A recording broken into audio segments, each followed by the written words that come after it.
The night was as dark as sin, with only the faint light of a crescent moon shining down on the dusty streets of Fort Worth, Texas.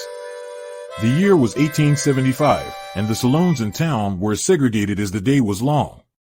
White folks went to one side of the street, while people of color were left to drink in their own rundown establishments. It was a situation that made the blood of many boil with rage and despair. Enter the Texas Kid, a mysterious figure whose reputation as a horseback-riding gunslinger was known throughout the West. Nobody knew his real name or where he came from, but they did know that he had a penchant for righting wrongs, especially those that involved the mistreatment of people of color. The kid rode his horse up to the door of the fanciest white-only saloon in town, dismounted, and strode inside like he owned the place. The patrons turned to stare at him, their faces contorted with hate and fear. The kid ignored them and made his way to the bar, where he leaned against the wood and signaled for a drink. The bartender, a large man with a walrus mustache, glared at him. "We don't do your kind here, boy," he growled. The kid said nothing, but his eyes blazed with anger. He took a sip of some random pencil-neck drink and then slammed the glass down on the counter. "I'll have another," he said, his voice like the crack of a whip. The bartender hesitated for a moment, but then poured him another drink. The kid downed it in one gulp and slammed the glass down again. "I said I want another," he snarled. The bartender shook his head. "I can't do that," he said. "You're causing a disturbance."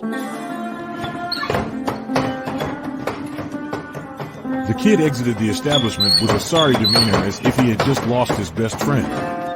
No one giving a second thought about this common scene in 19th century Texas, the kid burst through the doors on horseback, blasting his 2.6 shooters in the air until every light was shot out.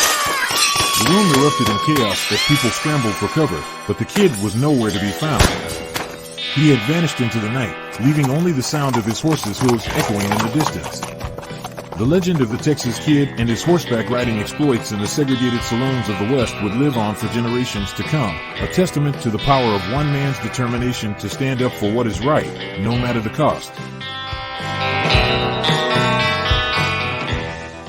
Welcome back to Trap History, where we explore the untold stories of black heroes and legends from the past.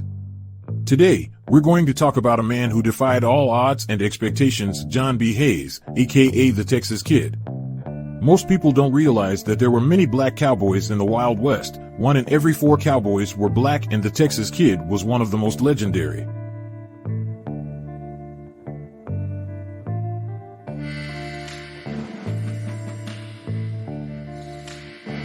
John B. Hayes was born in 1866 in Texas, and he grew up in a time when black people were not allowed to own property or carry weapons.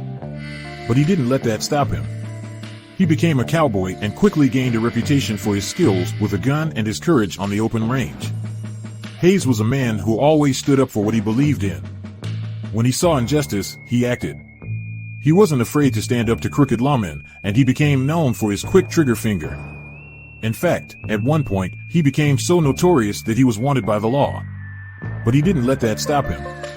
He continued to ride the open range, always fighting for what he believed in, and was never caught. Hayes was also a respected leader among his fellow cowboys. He was known for his fairness and his loyalty, and he always looked out for his people. Hayes wasn't just a cowboy. He was also a businessman. He owned a saloon, and he was known for his sharp business mind.